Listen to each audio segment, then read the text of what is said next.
Hello dear students, हम लोग इस टाइम पढ़ रहे हैं properties of determinant. Properties of determinant में हम लोगों ने टोटल 4 प्रॉपर्टी कवर कर लिया है।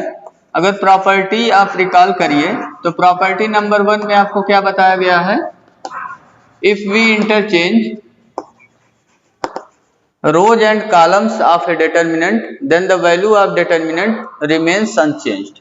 ठीक है, ये आपको बताया गया है। पहला property means determinant of A equal to determinant of A transpose. First property ये था हमारा, if we interchange rows and column of a determinant then the value of determinant remains unchanged. And property number second में आपका क्या था, if we interchange any two rows or any two columns then the value of determinant या कहिए then the sign of determinant changed. ठीक है, determinant का sign change हो जाता है अगर हम किसी दो रो या दो कॉलम को इंटरचेंज करते हैं। प्रॉपर्टी नंबर 3 उसके बाद था आपका, प्रॉपर्टी नंबर 3 में हम लोगों ने डिस्कस किया था, if any two rows or any two columns are identical then the value of determinant is 0। और उसी में एक चीज नोट करके लिखवाया गया था आपको कि इफ एनी रो और एनी कॉलम के सभी एंट्री 0 हो जाए तो डिटर्मिनेंट की वैल्यू 0 हो जाएगा। ठीक है, if all entry of any row और column are 0 then the value of determinant is 0। Property number 4 में हम लोगों ने फिर डिस्कस किया था, if each element of any row और any column is multiplied by a constant के then the value of determinant get multiplied by constant k. ठीक है, और इसमें हम लोगों ने देखा था कि if any two rows or any two columns of a determinant are proportional then the value of determinant is 0। अब हम लोग डिस्कस करने जा रहे हैं प्रॉपर्टी नंबर 5। ठीक है, प्रॉपर्टी नंबर 5 में सपोज करिए एक डिटर्मिनेंट हमें दिया हुआ है delta a plus lambda 1 b plus lambda 2 c plus lambda 3। ठीक है, और यहाँ पे है a2 b2 c2 a3 b3 c3। ये 3/3 ऑर्डर का एक डिटर्मिनेंट दिया हुआ है इस टाइप का। अगर इस पे आप थोड़ा सा फोकस करिए तो फर्स्ट रो में देखिए, यहाँ जितने एलिमेंट्स लिखे हुए हैं, कितने एलिमेंट्स हैं टोटल फर्स्ट रो में, 3 एलिमेंट्स हैं टोटल। ठीक है, ईच एलिमेंट में देखिए तो कुछ ऐड करके लिखा हुआ है, 2 टर्म है सभी में कितने टर्म्स हैं, 2 टर्म्स हैं। तो इसको हम कैसे लिख सकते हैं, इस डिटर्मिनेंट को थोड़ा सा सिंप्लीफाई करके लिख सकते हैं as a sum of 2 determinant. इस डिटर्मिनेंट को हम क्या लिख सकते हैं, as a sum of 2 determinant. ठीक है, क्यों ऐसा लिख पा रहे हैं, क्योंकि यहाँ पे R1 में हम देख रहे हैं कि R1 में जो एलिमेंट्स हैं वो उसमें 2 टर्म्स हैं। ठीक है, उसमें कितने टर्म्स हैं, 2 टर्म्स हैं। इस वजह से हम लोग इसको as a sum of 2 determinant लिखेंगे। अब उसको लिखना कैसे है, देखिए यहाँ देखिए फर्स्ट एलिमेंट ले लीजिए ईच टर्म्स का। तो पहले में हो गया a, दूसरे में b और तीसरे में c। तो फर्स्ट रो में क्या आ गया, a b c। And second में, सेकंड और थर्ड तो ऐसे ही रहेगा। सेकंड हमारा है a2 b2 c2 a और थर्ड है a3 b3 c3। ये आपका हो गया first determinant plus second determinant को कैसे बनाएंगे हम लोग, जो सेकंड टर्म है उससे हम सेकंड डिटर्मिनेंट बना लेंगे। सेकंड टर्म हमारा कौन कौन सा है, देखिए फर्स्ट रो में lambda 1 lambda 2 lambda 3 and then r2 और r3 वैसे ही रहेगा, a2 b2 c2 and a3 b3 c3। तो इस तरीके से हमने देखा कि अगर किसी डिटर्मिनेंट का कोई रो या कोई कॉलम, इसी तरीके से कॉलम में भी होता। ठीक है, कॉलम में कैसे होता देख लीजिए उसको भी आप। अगर सपोज करिए ये होता a plus lambda 1 b plus lambda 2 c plus lambda 3, ये c1 में है सपोज करिए इसे, और c2 में आपका है a2 b2 c2 और c3 में है a3 b3 c3। तो इसको भी, इस डिटर्मिनेंट को भी हम लोग कैसे लिख सकते हैं, as a sum of 2 determinant. क्योंकि यहाँ पे हम देख रहे हैं C1 में एलिमेंट्स में 2 टर्म्स हैं। एलिमेंट्स में कितने टर्म्स हैं, 2 टर्म्स। तो इसको कैसे लिखेंगे, पहले फर्स्ट टर्म लेकर के एक डिटर्मिनेंट बना लेंगे, उसके बाद सेकंड टर्म लेकर के एक डिटर्मिनेंट बना लेंगे। तो इसको लिखेंगे हम लोग ए बी सी, ये फर्स्ट कॉलम हो गया। सेकंड कॉलम वैसे ही रहेगा A2 B2 C2, और third column A3 B3 C3। फिर प्लस, अब सेकंड टर्म लेकर के बनाइए। सेकंड टर्म देखिए यहाँ पे क्या है, λ1 λ2 λ3। तो फर्स्ट कॉलम में क्या हो गया, λ1 λ2 λ3, और सेकंड कॉलम में हो गया A2 B2 C2, and third column में A3 B3 C3।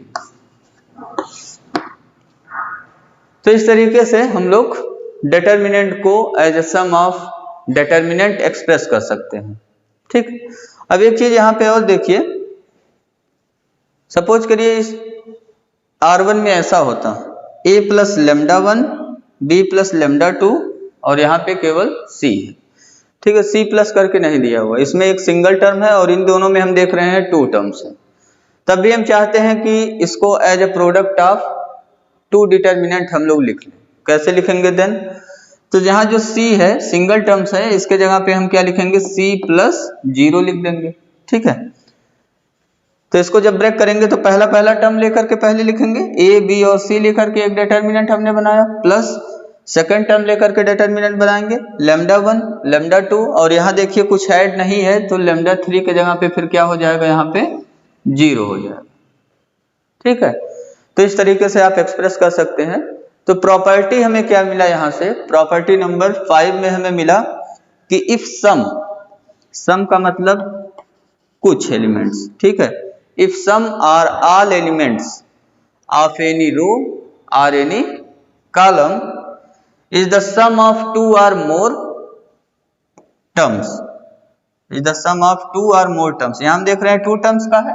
ठीक है, और इसमें केवल R1 में 2 ही एलिमेंट्स में सम है, तीसरे एलिमेंट में सम नहीं है। और अगर यहाँ पे ध्यान दीजिए तो कॉलम में C1 कॉलम में यहाँ तीनों एलिमेंट में 2 टर्म। ठीक है, तो हमें क्या मिला प्रॉपर्टी, फिर से रिकॉल करिए। हमने ये कहा कि if some or all elements of a row और column is the sum of 2 or more terms, then determinant can be expressed as the sum of determinants। और कितने डिटर्मिनेंट्स बनेंगे, अगर 2 टर्म्स हैं तो 2 डिटर्मिनेंट के सम में लिखेंगे हम लोग। अगर 3 टर्म्स ऐड है तो हम लोगों को कितने डिटर्मिनेंट्स मिलेगा, 3 डिटर्मिनेंट्स का सम मिलेगा। ठीक है, तो प्रॉपर्टी लिख लीजिए। प्रॉपर्टी नंबर 5 में हमें क्या मिला, if some or all elements, if some or all elements of a row और कॉलम is expressed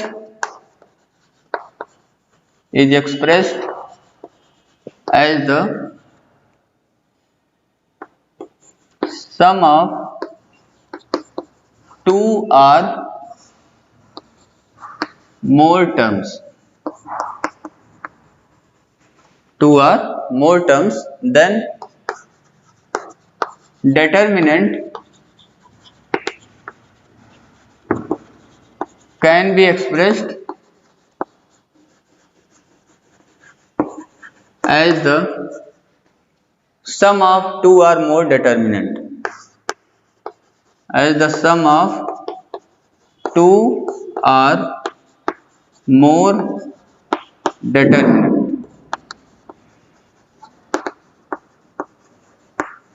ठीक है, अब आपके समझ में आया होगा क्या है। एक और इस पे क्वेश्चन करते हैं, इस प्रॉपर्टी पे बेस्ड। फाइंड, एक डिटर्मिनेंट है कोई, डिटर्मिनेंट हमने लिखा A B C, A plus 2x B plus 2y C plus 2z and x y z। इस डिटर्मिनेंट की वैल्यू हमें निकालना है। ठीक है, इसमें हम प्रॉपर्टी यूज करेंगे। कौन सी प्रॉपर्टी यूज करेंगे, property number 5। Property number 5 use क्यों होगा इसमें देखिए, तो यहाँ अगर सेकंड रो पे आप फोकस करिए, सेकंड रो पे फोकस करिए तो लिखा हुआ है इसमें कितने टर्म्स, 2 टर्म्स। सभी में कितने टर्म्स लिखे हुए हैं, 2 टर्म्स। और इस प्रॉपर्टी में क्या कहा जा रहा है, if some or all elements. ठीक है, सम आर ऑल एलिमेंट्स मतलब सभी एलिमेंट्स में या कुछ एलिमेंट्स में। ऑफ ए रो और कॉलम, ये कैसे हैं? Is expressed as the sum of two or more terms. ये सम of two or more terms expressed है। यहां हम देख रहे हैं टू टर्म के फॉर्म में एक्सप्रेस्ड है। कौन सा रो? R2 row. तो क्या होगा? Determinant can be expressed as the sum of two or more determinant. तो यहां से डिटर्मिनेंट को हम ब्रेक करके टू और मोर डिटर्मिनेंट के फॉर्म में लिख सकते हैं। यहाँ टू टर्म्स है तो टू डिटर्मिनेंट के फॉर्म में ब्रेक होगा, और अगर थ्री टर्म्स होता तो कितने डिटर्मिनेंट बनते हैं हमारे पास? Three determinant. तो इसको सॉल्व करने के लिए इसकी वैल्यू डेल्टा मान लीजिए। डेल्टा हमारा क्या हो गया? A B C, A plus 2x, B plus 2y, C plus 2z and X Y Z. ठीक है, ये डेल्टा हो गया हमारा।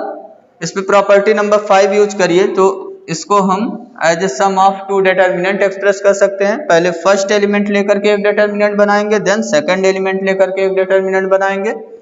फर्स्ट रो लिख लीजिए, ए बी सी है। फर्स्ट एलिमेंट इसका सबका लीजिए तो क्या मिला आपको? A B C. And third row में क्या है? X Y Z. फिर इसके साथ प्लस हो गया आपका, ये तो हो गया फर्स्ट डिटर्मिनेंट, फर्स्ट एलिमेंट लेकर के बना। सेकंड एलिमेंट लेकर के सेकंड डिटर्मिनेंट बनाइए, ए बी सी फर्स्ट रो में। सेकंड रो में क्या हुआ? पहले देखिए 2x है, देन 2y, देन 2z। तो 2x 2y 2z। उसके बाद थर्ड रो में आपका क्या है? x y z। ठीक है, तो ये एक्सप्रेस हो गया as a sum of determinant. Property number 5 का यूज कर लिया हमने। अब पहले वाले में देखिए तो कौन सा प्रॉपर्टी यूज हो रहा है यहाँ पे? R1 और R2 पे फोकस करिए तो R1 और R2 दोनों ही आइडेंटिकल रोज हैं। ठीक है, R1 R2 आइडेंटिकल है तो डिटर्मिनेंट की वैल्यू क्या हो गया? 0। प्रॉपर्टी नंबर 3 यूज हो गया आपका। प्लस सेकंड में देखिए तो यहां अगर आप R2 और R3 पे ध्यान दीजिए तो यहां प्रोपोर्शनल बन रहा है। ये दोनों रो कैसे हैं? प्रोपोर्शनल। कितने का रेशियो बन रहा है? 2x को x से डिवाइड करेंगे 2 बना, 2y को y से डिवाइड करेंगे 2 बना, 2z को z से डिवाइड करेंगे तो 2 बना। 2 का रेशियो बन रहा है यहाँ पे। तो ये R2 और R3 के एलिमेंट्स सेम रेशियो में है, इस वजह से डिटर्मिनेंट की वैल्यू क्या हो गया? 0 हो गया। ठीक है, तो 0 प्लस 0 इसकी वैल्यू क्या आ गया? 0। ठीक है, तो ये एक सिंपल सा क्वेश्चन था, 1 मार्क का आपका इंपॉर्टेंट क्वेश्चन था। प्रॉपर्टी नंबर 5 आपका क्लियर हो गया होगा। प्रॉपर्टी नंबर 5 में हमने क्या पढ़ा? प्रॉपर्टी नंबर 5 में पढ़ा कि इफ सम और all elements of a row और column is expressed as the sum of two or more terms, then the determinant can be expressed as sum of two or more determinant। अब इसके बाद property number 6 देखिए। Property number 6 करने से पहले आप एक चीज रिकॉल करिए, जब मैं आपको पढ़ाया था एलिमेंट्री ऑपरेशंस, जब मैं पढ़ा रहा था आपको, तो उसमें थर्ड ऑपरेशन जो था उसमें हम लोग क्या अप्लाई करते थे? ith रो को रिप्लेस कर सकते हैं हम लोग ith रो प्लस k टाइम्स मल्टीप्लाई करके किसी अनदर रो में। ठीक है, या ci हम लोग एक ऑपरेशन यूज करते थे, ci plus k times cj। किसी अदर रो में कांस्टेंट k से मल्टीप्लाई करा के करस्पॉन्डिंग एलिमेंट ऑफ ri में ऐड कर लेते थे। ठीक है, तो ri से रिप्लेस हो जाता था। कुछ इसी टाइप का प्रॉपर्टी है प्रॉपर्टी नंबर 6 हमारा। ठीक है, ये ऑपरेशन अगर हम अप्लाई करेंगे डिटर्मिनेंट पे, अगर इस ऑपरेशंस को हम कहाँ अप्लाई करेंगे? डिटर्मिनेंट पे, तो डिटर्मिनेंट की वैल्यू चेंज नहीं होगा। डिटर्मिनेंट की वैल्यू चेंज नहीं होगा। तो यही प्रॉपर्टी हम लोग यहाँ लिखने जा रहे हैं। प्रॉपर्टी में क्या लिखेंगे? इसको लैंग्वेज में पढ़िए। If we add to each element of ith row the corresponding element of jth row multiplied by k, then the value of determinant remains unchanged।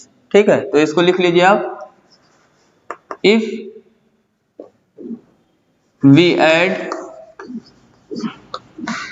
to each element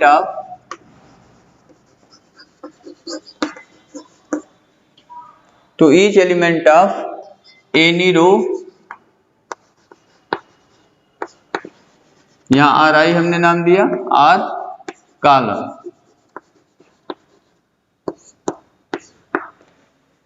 ठीक है, if we add to each element of any row the corresponding element of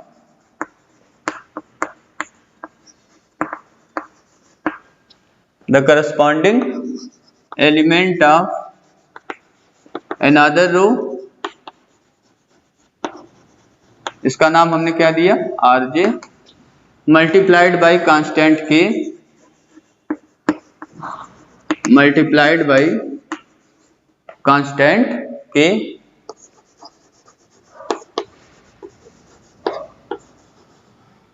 multiplied by constant के, then value of determinant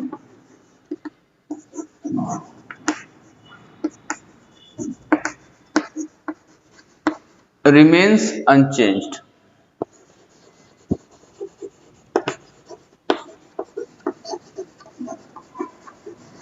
या remains same। ठीक है, value of determinant remains same। या आप कह सकते हो that is if we apply ri को रिप्लेस कर दें ri plus k times rj, या सी आई को रिप्लेस कर दें सी आई प्लस के टाइम्स सी जे, तो क्या होगा, इसको अप्लाई करेंगे तो वैल्यू ऑफ डिटर्मिनेंट चेंज नहीं होगा। Then value of determinant remains same. तो ये बता रहा हमें प्रॉपर्टी नंबर 6 कि अगर ये दोनों ऑपरेशन हम यूज करेंगे तो डिटर्मिनेंट की वैल्यू चेंज नहीं होगा। ठीक, अब इसको अप्लाई करना आप पहले से भी जानते हो, लेकिन वो मैट्रिक्स में आपको बताया गया, सेम वैसे ही यहाँ पे भी अप्लाई करना हमें। एग्जाम्पल के लिए देखिए कैसे वैल्यू चेंज नहीं हो रहा है, इसको समझिए। सपोज करिए हमें कोई एक डिटर्मिनेंट दिया हुआ है डेल्टा, डेल्टा डिटर्मिनेंट हमें दिया हुआ है a1 b1 c1 a2 b2 c2 a3 b3 and c3। ये कोई डिटर्मिनेंट हमें दिया हुआ है और हमने इस पे अप्लाई कर लिया, इसके फर्स्ट रो पे हमने अप्लाई किया, r1 को रिप्लेस किया r1 प्लस किसी कांस्टेंट k से मल्टीप्लाई कर दिया r3 के एलिमेंट्स को k टाइम्स r3 और इसमें ऐड कर लिया। ठीक है, तो r1 को हमने रिप्लेस किया r1 plus k times r3 से। ये सेम उसी टाइप का है ना। आर आई को रिप्लेस करना है तो आर आई पहले लिखते हैं, फिर के टाइम्स आर जे लिखते हैं। तो आर वन को हमने रिप्लेस किया आर वन पहले लिख देंगे, प्लस अब किसी स्केलर से किसी दूसरे रो में मल्टीप्लाई करा के ऐड कर लेंगे इसमें, तो के टाइम्स आर थ्री, ये हमने अप्लाई किया इस पे। तो अप्लाई करने पे हमें एक सपोज करिए न्यू डिटर्मिनेंट मिल गया डेल्टा वन। ठीक है, अगर ये न्यू डिटर्मिनेंट डेल्टा वन मिल गया तो कितना हो गया, ये आपका देखिए आर वन रिप्लेस हुआ है, आर थ्री में यहाँ के से मल्टीप्लाई कराइए, के ए थ्री हुआ, इसको ए वन में ऐड कर लीजिए, ए वन प्लस के टाइम्स ए थ्री हो गया। आर वन अब चेंज हो जाएगा आपका, ऐसे दूसरा एलिमेंट क्या हो गया, बी वन प्लस यहाँ के से मल्टीप्लाई हो गया बी थ्री, ऐसे c one plus k times c three. तो ये हो गया आपका R one replace by R one plus k R three. R two और आर थ्री में कोई चेंजिंग नहीं हो रहा है, तो a two b two c two हो गया यहाँ पे, and a three b three c three हो गया आपका थर्ड रो। अब इसकी वैल्यू अगर हमें निकालना है तो हम देखेंगे कि ये जो वैल्यू डेल्टा वन का मिलेगा हमें, वो किसके इक्वल आएगा, सेम डेल्टा के इक्वल आएगा। यही प्रॉपर्टी नंबर 6 है। प्रॉपर्टी नंबर 6 यही कह रहा था कि if we add to each element of any row the corresponding element of another row multiplied by constant k, then the value of determinant remains unchanged। या आप दूसरे लैंग्वेज में, इजी लैंग्वेज में कह सकते हैं कि if we apply ri replaced by ri plus k times rj or ci replaced by ci plus k times cj, then the value of determinant remains unchanged। तो इस प्रॉपर्टी को apply करने पे डिटर्मिनेंट की वैल्यू सेम मिलेगा। मतलब अभी हम देखेंगे कि डेल्टा वन की वैल्यू किसके इक्वल है, डेल्टा के ही इक्वल है। अब प्रॉपर्टी नंबर 5 याद करिए आप, अभी याद जो पढ़े हैं प्रॉपर्टी नंबर 5, तो उसमें हमने पढ़ा हुआ है कि अगर कोई भी रो है उसके सम एलिमेंट्स या ऑल एलिमेंट्स में 2 या मोर देन 2 टर्म्स हैं तो डिटर्मिनेंट को हम एक्सप्रेस कर सकते हैं एज ए सम ऑफ 2 और मोर डिटर्मिनेंट। तो यहाँ दो टर्म देखिए हैं R1 में कितने टर्म्स हैं? 2 टर्म्स। तो इसको अब ब्रेक करके हम as a sum of 2 determinant लिख सकते हैं। तो पहले फर्स्ट एलिमेंट लेकर के लिखेंगे A1 B1 C1, ठीक है। R2 और R3 सेम वैसे एज इट इज लिख देंगे, ठीक। ये हो गया आपका पहला determinant, first determinant. Second determinant अब लिखिए। सेकंड डिटर्मिनेंट कैसे लिखेंगे? सेकंड टर्म लेकर के लिखिए KA3 KB3 KC3, ये फर्स्ट रो हो गया इसका। Second and third row as it is A2 B2 C2 and A3 B3 C3। अब वैल्यू देखिए इन सबका। तो पहला वाला अगर आप डिटर्मिनेंट ध्यान दीजिए तो ये डिटर्मिनेंट किसके इक्वल आ गया? सेम डेल्टा के इक्वल आ गया। तो पहले में हो गया डेल्टा, और दूसरा वाला डिटर्मिनेंट आप ध्यान दीजिए इसकी वैल्यू। तो हम देख रहे हैं कि जो R1 और R3 है, R1 और R3 ये प्रोपोर्शनल हो गया। ये क्या हो गया? प्रोपोर्शनल हो गया। इसके करस्पॉन्डिंग एलिमेंट सेम रेशियो में है। इसके करस्पॉन्डिंग एलिमेंट क्या है? सेम रेशियो में। K3 को A3 से डिवाइड करेंगे, रेशियो K का बन रहा है। ऐसे यहाँ पे रेशियो K का बना, ऐसे थर्ड एलिमेंट में भी रेशियो कितने का बन रहा? K का। तो यहाँ सेम रेशियो में है R1 और R3 के एलिमेंट्स, देयरफॉर डिटर्मिनेंट की वैल्यू क्या हो गया? 0। तो यहाँ से हमने देखा कि डेल्टा 1 किसके इक्वल हो गया? डेल्टा के इक्वल हो गया, ठीक है। तो इस तरीके से प्रॉपर्टी आपका 6 कंप्लीट हो गया। प्रॉपर्टी नंबर 6 में हमने क्या पढ़ा कि Ri को रिप्लेस कर सकते हैं Ri plus K times Rj, और Ci को रिप्लेस कर सकते हैं Ci plus K times Cj। एक और नोट करके इसी में आप लिख लीजिए, अगर सपोज करिए डेल्टा 1 कोई डिटर्मिनेंट है, if delta 1 is a determinant, और ये कैसे बना हुआ है? डिटर्मिनेंट हमें कैसे मिला है? बाय अप्लाइंग Ri को हमने रिप्लेस कर दिया K टाइम्स Ri से। जैसे एलिमेंट्री ऑपरेशन में हमने सेकंड वाले में क्या पढ़ा था कि किसी भी रो को हम या किसी भी कॉलम्स को स्केलर टाइम्स मल्टीप्लाई करा सकते हैं। तो अगर ऐसा काम आपने यहाँ कर दिया कि Ri को आपने क्या कर दिया? Ri में K से मल्टीप्लाई करके उसको रिप्लेस कर दिया, तो क्या होगा? बाय अप्लाइंग Ri को रिप्लेस किया K टाइम्स Ri, देन ये जो डेल्टा 1 है, डेल्टा 1 डिटर्मिनेंट जो आपका बना हुआ है, वो जो डेल्टा डिटर्मिनेंट जिससे ये बना डेल्टा 1, उसमें भी आपका K से मल्टीप्लाई हो जाएगा, ठीक है। K टाइम्स डेल्टा हो जाएगा। ये प्रॉपर्टी आपको पहले भी बताया जा चुका है। प्रॉपर्टी में क्या था कि K को हम कॉमन ले सकते हैं, सेम वैसा ही कुछ ये भी है। सपोज करिए जैसे डेल्टा हमें दिया हुआ है A1 B1 C1, A2 B2 C2, A3 B3 C3, ठीक है। और इस पे हमने एक ऑपरेशन अप्लाई किया, R1 को कर दिया K टाइम्स R1, R1 को क्या कर दिया? K times R1। K कोई कांस्टेंट नंबर है, जैसे 1 2 5 1/2 कुछ भी यूज करिए, कोई रियल नंबर है। तो हमें न्यू डिटर्मिनेंट मिल गया डेल्टा 1, ठीक है। यही डेल्टा 1 लिखा हुआ है। Delta 1 is determinant by applying Ri को रिप्लेस किया K टाइम्स Ri, ठीक है। तो डेल्टा पे ये ऑपरेशन अप्लाई हुआ तो डेल्टा 1 मिल गया हमें।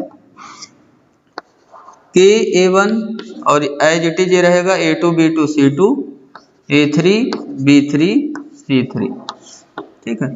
ये मिल गया हमें डेल्टा 1। अब देखिए प्रॉपर्टी यूज करिए, तो यहाँ फर्स्ट रो से K को हम कॉमन ले सकते हैं। K हो गया कॉमन, तो आपका हो गया A1 B1 C1, A2 B2 C2, A3 B3 C3। और ये देख रहे हैं कि A1 B1 C1 A2 B2 C2 और A3 B3 C3 ये क्या है? डेल्टा है। तो ये आपका आ गया K टाइम्स डेल्टा। तो डेल्टा 1 की वैल्यू क्या हो जाएगा? K times delta. या अगर यहाँ से डेल्टा निकालना चाहते हैं तो डेल्टा क्या हो गया? जो न्यू डिटर्मिनेंट डेल्टा 1 बना हुआ है उसमें K से डिवाइड कर देंगे तो डेल्टा के इक्वल आ जाएगा। तो हम क्या वर्क करेंगे, अगर हमें कभी ऐसा नीड हुआ,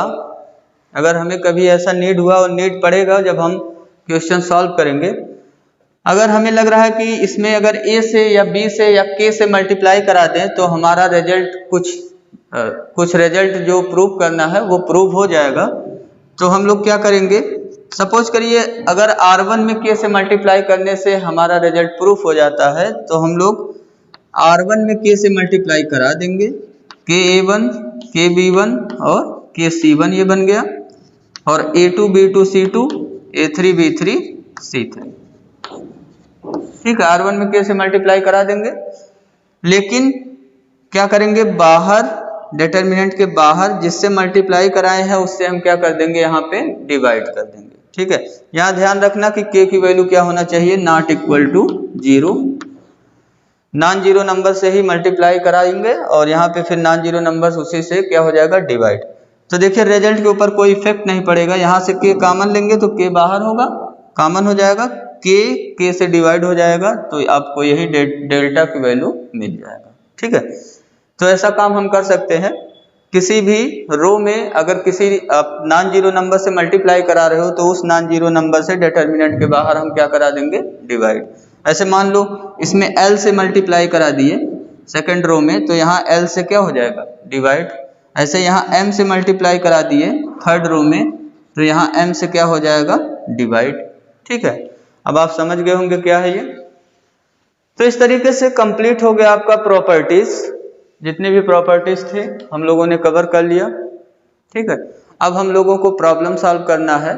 एक्सरसाइज 4.2 का प्रॉब्लम हम लोग सॉल्व करेंगे, और एक और सिंपल सा प्रॉब्लम है, ये आप बताइए इसमें कौन सी प्रॉपर्टी यूज कर लेंगे हम लोग, X Y Z, X square Y square Z square, 1 plus X cube 1 plus Y cube 1 plus Z cube.